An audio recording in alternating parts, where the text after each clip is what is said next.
More than 200 former altar boys, students, and Boy Scouts in Guam are suing the U.S. territory's Catholic diocese for sexual abuse that dates back to the 1950s.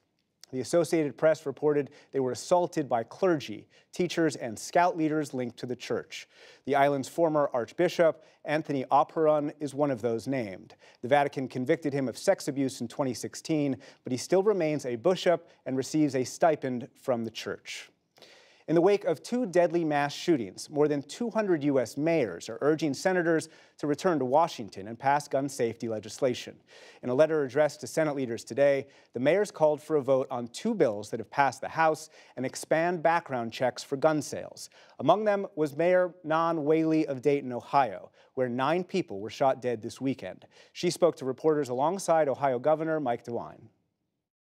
My focus is getting something done around gun control so this terrible, tragic incident in Dayton may not have to happen in other places.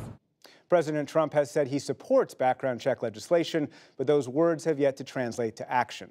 And Senate Majority Leader Mitch McConnell has resisted pressure to call senators back from their August recess over concerns the bills won't have enough Republican support.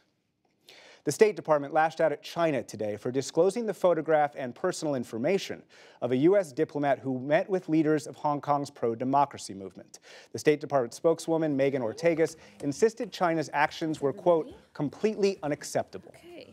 I don't think that leaking an American diplomat's private information, pictures, names of their children, I don't think that that's a formal protest. That is what a thuggish regime would do. That's not how a responsible nation would behave. Pro-democracy protesters have filled Hong Kong streets for the last few months, demanding democratic reforms. Mainland China has criticized them, and Hong Kong police have arrested nearly 600. The demonstrators plan to hold another major protest at Hong Kong's International Airport this weekend. Former FBI Deputy Director Andrew McCabe filed a lawsuit today against the Bureau and the Justice Department over his firing.